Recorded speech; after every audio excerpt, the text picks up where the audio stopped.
لن ينال الله لحومها ولا دماؤها ولكن يناله التقوى منكم. ارے نہ اس کا خون ہمیں چاہیے نہ اس کا گوشت ہمیں چاہیے، ہمیں تو تمہارے دل کا تقوی چاہیے کہ تم نے اس تقوی کے جذبے سے یہ جانور قربان کیا، اور یہی تقوی پیدا کرنا منظور ہے. اور جب تک یہ تقوی پیدا نہیں ہوتا تمہارے دل میں تو یاد رکھو کہ دنیا بھی تمہاری نہیں سنور سکتی. اس واسطے کہ یہ جتنے دنیا کے اندر جرائم اور بدعنوانیاں ہو رہی ہیں وہ سب تقوی کے فقدان کی وجہ سے ہیں. چور چوری کیوں کرتا ہے، رشوت کیوں لینے والا رشوت کیوں لیتا ہے؟ اس واسطے کہ خدا کا خوف دل میں نہیں رہا. اگر خدا کا خوف ہوتا اور اس کے سامنے جواب دہی کا احساس ہوتا تو کبھی رشوت لینے والا رشوت نہ مانگتا. یہ جو ساری دنیا کرپشن سے چلا رہی ہے وہ کیا ہے؟ کرپشن کے معنی یہ ہے کہ آدمی خدا کو بھول گیا، اللہ کے سامنے جواب دہی کے احساس کو بھول گیا، موت کو فراموش کر گیا. یہ ہے کرپشن. اور جس شخص کے دل میں خدا کا خوف ہو، آخرت کی فکر ہو، اللہ کے سامنے کھڑا ہونے کا احساس ہو تو وہ ایک پیسہ بھی حرام اس کو ایسا لگتا ہے جیسے آگ کا انگارہ، وہ کبھی اس کے طرف مبتلا نہیں ہوتا. تو یہ قربانی جو ہے تقوی پیدا کرنے کا بہترین ذریعہ ہے. تقوی پیدا کرتا ہے، اس سے اطاعت کا جذبہ پیدا ہوتا ہے.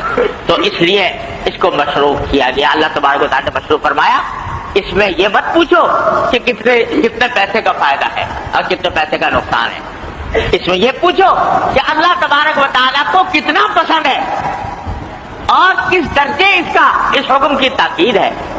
جب یہ اس جذبے سے کرو گے تو اللہ تعالیٰ تمہارے دل میں تقوی پیدا فرمائے.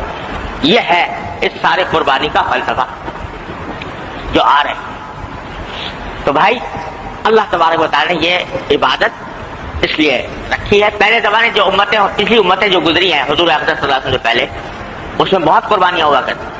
حضرت موسیٰ علیہ السلام کے زمانے میں بہت قربانی تھی، ان کی شریعت میں بہت قربانیاں تھیں. ہر تھوڑے دنوں کے بعد قربانی، ہر تھوڑے دنوں کے بعد قربانی ہوتی تھی. حضور نبی کریم صلی اللہ علیہ وسلم کی امت میں صرف 3 دن کے لیے رکھی گئی، اور وہ بھی آدمی کے ذمے ایک قربانی، وہ بھی جو استطاعت رکھتا ہو اس کے ذمے. تو اور دوسری بات یہ ہے کہ پہلی امتوں میں قربانی ایسی تھی کہ جب قربانی ہی دی ہے نا تو اب جانور کو اگر قربان کیا ہے تو گوشت کھانا حلال نہیں تھا. قربانی دی ہے بھائی اللہ کے لیے تو گوشت اب اس کا نہیں کھا سکتے. بلکہ پہلے زمانے میں تو قرآن شریف میں آیا ہے کہ اس طرح قربانی ہوتی تھی کہ جو شخص قربانی کر رہا ہے تو وہ کسی پہاڑ پر کسی میدان میں لے جا کے رکھ دیا، آگ آسمان سے آتی اس کو کھا لیتی، جو قبولیت کی علامت ہوا کرتی. بعد میں یہ بھی نہ رہا، لیکن یہ تو تھا ہی کہ قربانی کا گوشت کھانا قربانی کرنے والے کے لیے حلال نہیں تھا. ارے بھائی جب اللہ میاں کے لیے قربان کیا ہے تو کھاتے کیوں ہو؟ اصل بات تو یہی تھی نا. لیکن یہ صدقہ ہے نبی کریم سرور دو عالم صلی اللہ علیہ وسلم کا کہ آپ کے لیے یہ آپ کو یہ خصوصیت فرمائی گئی کہ آپ کے امت کے لوگوں کے لیے یہ فرمایا گیا کہ قربانی بھی کر لو، اس کا جو ثواب بھی لے لو، اور گوشت کھانا بھی تمہارے لیے حلال. وہی ذبح بھی کرے ہیں وہی لے ثواب الٹا.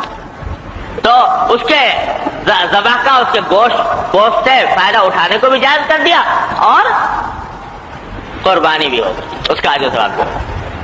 ہمارے حضرت حکیم الامت صلی اللہ تعالیٰ سے اللہ تعالیٰ ان کے درجات بلند فرمائے، وہ اس کی مثال دیتے کہ پہلے زمانے میں دستور یہ ہوتا تھا کہ جب کوئی شخص کسی بڑے بادشاہ کے پاس یا بڑے سردار کے پاس کوئی ہدیہ تحفہ لے کر جاتا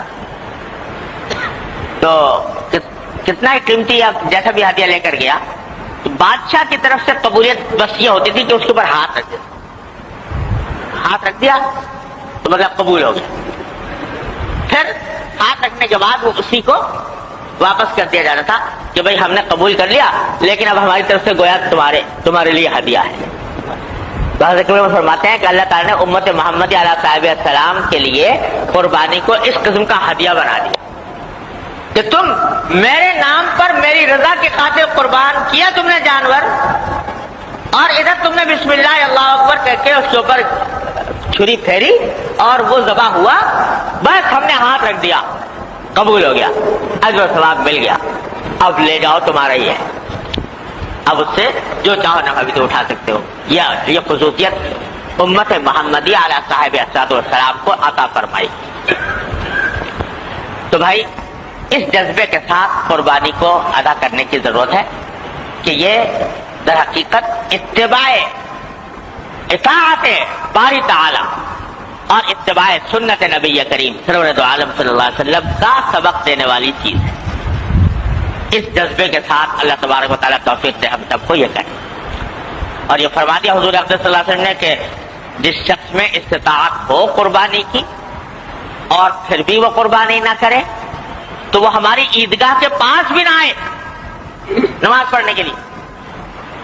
مطلب یہ کہ وہ بڑا سخت گناہ کا مرتکب ہے، اس واسطے ہماری عیدگاہ کے پاس بھی نہ پٹکے، یہ حدیث میں آیا۔ تو یہ جو پروپیگنڈا مختلف حلقوں کی طرف سے کیا جاتا ہے اس سے ہوشیار رہے اور جو حقیقت ہے عبادت کی وہ اس کو سمجھ کر اس کے اوپر عمل کریں۔ ان کے اوپر بتا رہا ہوں۔ اب یہ تھوڑے سے چند مسائل ہیں قربانی سے متعلق، وہ ذرا سے سمجھ لینے کی ضرورت ہے کیونکہ اس میں غلط فہمیاں طرح طرح کی پائی جاتی ہیں، تو ذرا مختصراً وہ بھی عرض کر دوں۔ ایک تو یہ کہ صاحب استطاعت کا جو معیار شریعت میں مقرر کیا گیا ہے وہ یہ کہ وہ شخص، ہر وہ شخص جس کی ملکیت میں 52.5 تولہ چاندی یا اس کی مالیت کا زیور یا ضرورت سے زائد سامان ہو تو وہ قربانی کے لحاظ سے صاحب استطاعت میں شمار ہے۔ 52.5 تولہ چاندی کی قیمت آج کے بخال میں 4-5 ہزار کے قریب بنتی ہے، تقریباً ایسی معلوم کر لیا جائے۔ تو اگر فرض کرو 5,000 ہے تو کسی شخص کے پاس اگر 5,000 روپے ضرورت سے زائد رکھے ہوئے یا 5,000 کی مالیت کا زیور ہے یا 5,000 کی مالیت کا گھر میں جو ضرورت سے زائد سامان ہے تو اس کے ذمہ قربانی واجب ہے۔ یہ ہے صاحب استطاعت کا مطلب۔ ایک بات تو یہ سمجھنے کی، دوسری بات سمجھنے کی یہ ہے کہ ہمارے معاشرے میں بہت کثرت سے یہ غلط فہمی پائی جاتی ہے اور قربانی کے دنوں میں بہت لوگ اس غلط فہمی میں مبتلا نظر آتے ہیں، ان کے سوالات سے اندازہ ہوتا ہے۔ یوں سمجھتے ہیں کہ باپ نے کر لیا تو بس بیٹے کی طرف سے بھی ہو گئی اور شوہر نے کر لی تو بیوی کی طرف سے بھی ہو گئی۔ یہ بڑی زبردست غلطی ہے، غلط فہمی ہے۔ دیکھو جس طرح باپ کے نماز پڑھنے سے بیٹے کی نماز ادا نہیں ہوتی یا ہوتی ہے کہ بس باپ پڑھ لے تو بس بیٹے کی چھٹی، یا شوہر کی نماز پڑھ لینے سے بیوی کی نماز ادا نہیں ہوتی۔ ہر ایک کے ذمے اس کی عبادت الگ واجب ہے۔ زکوٰۃ باپ کے ادا کرنے سے بیٹے کے لیے ادا ہوتی، شوہر کے ادا کرنے سے بیوی کی ادا نہیں ہوتی۔ تو اس واسطے یہ قربانی کی عبادت بھی ایسی ہے کہ ہر ایک انسان پر اپنی الگ الگ فرض ہے۔ اگر شوہر بھی صاحب استطاعت ہے اور بیوی بھی صاحب استطاعت ہے تو شوہر پر الگ واجب ہوگی اور بیوی پر الگ ہوگی۔ باپ بھی صاحب استطاعت ہے اور بالغ بیٹا بھی صاحب استطاعت ہے تو یعنی اس کی ملکیت میں بھی اتنا ہے تو اس پر بھی الگ ہوگی، اس پر بھی الگ ہوگی، ایک سے دوسرے کی ادا نہیں ہوگی۔ آج ایک صاحب ٹیلی فون پہ پوچھ رہے تھے کہ صاحب وہ ہم تو میاں بیوی کا اپنا آپس میں مشترک کھاتا ہے تو لہذا ہم ایک قربانی کر لیں، دونوں کی طرف سے ادا ہو جائے گی کہ نہیں ہو جائے گی؟ تو یہ بالکل غلط خیال ہے۔ ہر ایک اپنے فرائض کا خود ذمہ دار، وہ باپ ہو یا بیٹا ہو، شوہر ہو یا بیوی ہو، ہر ایک کو اپنے ادا کرنی ہے۔ ایک دوسری غلط فہمی یہ بعض لوگوں میں پھیلا دی گئی ہے کہ ارے بھائی قربانی تو کیا کریں، قربانی کے برابر رقم کا صدقہ کرنے تو زیادہ اچھا، غریب کو فائدہ ہو جائے گا۔ بعض لوگ یہ کہتے ہیں کہ صدقہ کر دو، بجائے اس کے کہ 2000 روپے کا حصہ لو گائے میں، اس سے بہتر ہے کہ 2000 روپے کسی غریب کے ہاتھ پہ رکھ دو، صدقہ کر دو۔ یہ بھی بڑی زبردست غلط فہمی۔ ارے بھائی ہر ایک عبادت الگ الگ ہے، قربانی صدقہ کرنے سے ادا نہیں ہوتی۔ قربانی کی عبادت الگ ہے، صدقے کا ثواب الگ ہے۔ صدقہ اگر دینا ہے تو الگ دو، لیکن قربانی کی عبادت صدقہ دینے سے ادا نہیں ہوتی۔ اسی غلط فہمی، ایک غلط فہمی لوگوں میں یہ ہے، بعض لوگوں میں، کہ صاحب وہ قربانی جو ہے وہ جب تک کسی بڑے کی طرف سے نہ کی جائے تو چھوٹا نہیں کر سکتا۔ بہت لوگ یہ سمجھتے ہیں ایک ساتھ ملے تو وہ کہنے لگے جی میں ساری عمر ایسا کرتا رہا تو حضور اقدس صلی اللہ علیہ وسلم کی طرف سے قربانی کرتا رہا، اپنی کی نہیں، حضور اقدس صلی اللہ علیہ وسلم کی طرف سے قربانی کرتا رہا اور اپنی کی۔ ایک ساتھ ایسے ملے کہ جو کہتے ہیں کہ میں اپنے والد کی طرف سے کرتا ہوں، خود نہیں کرتا۔ ارے بھائی پہلا تو کام یہ ہے کہ آدمی کے ذمے قربانی واجب ہے، اپنی طرف سے وہ واجب ادا کرے۔ دوسرے کی طرف سے قربانی کرنا ایصال ثواب کی خاطر، ہاں حضور اقدس صلی اللہ علیہ وسلم کی طرف سے ہو یا اپنے والدین یا کسی عزیز کی طرف سے ہو، یہ انسان کے ذمے کوئی ضروری نہیں ہے، واجب نہیں ہے۔ کوئی کرے ثواب ہے، نہ کرے تو کوئی گناہ نہیں، لیکن اپنی قربانی کرنا واجب ہے اور اس کے نہ کرنے میں گناہ ہے۔ لہذا پہلا کام تو یہ ہے کہ اپنی طرف سے جو اپنا جو واجب ہے وہ ادا کرو۔ اس کے بعد اگر کوئی کسی کا دل چاہتا ہے اور استطاعت ہے تو ٹھیک ہے، حضور صلی اللہ علیہ وسلم کی طرف سے کرے یا کسی والدین کی طرف سے کرے، کسی کی طرف سے کر سکتا ہے۔ یہ بات بالکل واضح ہو جانی چاہیے۔ آخری بات یہ ہے کہ بعض لوگ دوسروں کی طرف سے کرتے ہیں تو اس میں شریعت کی طرف سے کوئی پابندی نہیں ہے کہ بھائی ضرور حضور اقدس صلی اللہ علیہ وسلم کی طرف سے کرو یا ضرور فلاں والدین کی طرف سے کرو، بلکہ یہ بھی اصل میں جو دوسروں کی طرف سے کی جاتی ہے نفلی قربانی، حقیقت میں وہ اپنی ہی قربانی ہوتی ہے، نفلی۔ البتہ ایصال ثواب دوسرے کو ہو جاتا ہے، تو آدمی اگر چاہے تو ایک ہی، چاہے بکری میں ایک بکرا کیا تو بکرا تو اپنی طرف سے ہوگا نفلی، ایصال ثواب اس کا جتنے چاہے آدمیوں کو کر دو، 10 کو کر دو، 20 کو کر دو، 50 کو کر دو، 100 کو کر دو، ایصال ثواب اپنے سارے اعزاء اقربا کو کر دو، پوری امت کو کر دو۔ حضور اقدس صلی اللہ علیہ وسلم نے ایک بکرا قربان فرمایا، دو مینڈے قربان فرمایا، ایک فرمایا کہ یہ ایک میری طرف سے ہے اور ایک میری امت کے ان لوگوں کی طرف سے ہے جنہوں نے قربانی نہیں کی، ان کی طرف سے قربانی، ساری امت کے لوگ حضور اقدس صلی اللہ علیہ وسلم کر گئے، ساری امت کی طرف۔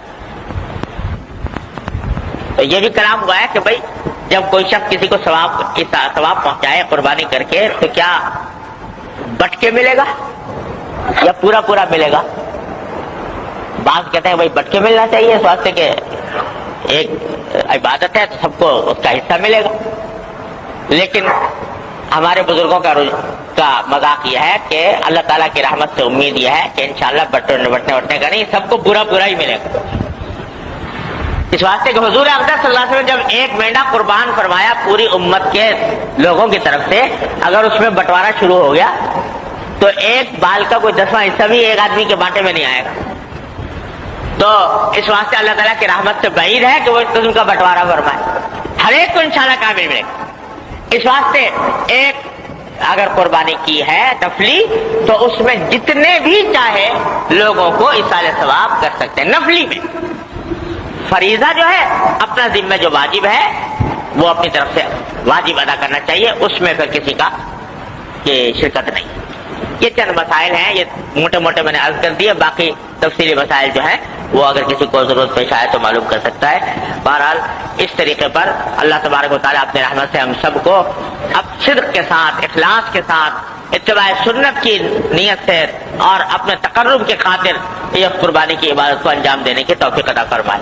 اللہم صلی علی سیدنا مولانا محمد وعلی آل محمد کما صلیت علی ابراہیم وعلی آل ابراہیم انک حمید مجید۔ ربنا ظلمنا انفسنا وان لم تغفر لنا وترحمنا لنكونن من الخاسرين ربنا ظلمنا انفسنا وان لم تغفر لنا وترحمنا لنكونن من الخاسرين ربنا لا تزغ قلوبنا بعد إذ هديتنا وهب لنا من لدنك رحمة انك انت الوهاب یا ارحم الراحمین اپنے فضل و کرم سے رحمت سے ہمارے تمام گناہوں کو معاف فرما یا اللہ ہمارے اعمال و اخلاق کی اصلاح فرما یا اللہ ہمیں سیدھے راستے پر چلنے کی توفیق عطا فرما یا اللہ اپنی رحمت سے اپنے فضل و کرم سے ہمیں دین کی صحیح فہم عطا فرما اس پر عمل کی توفیق عطا فرما اس پر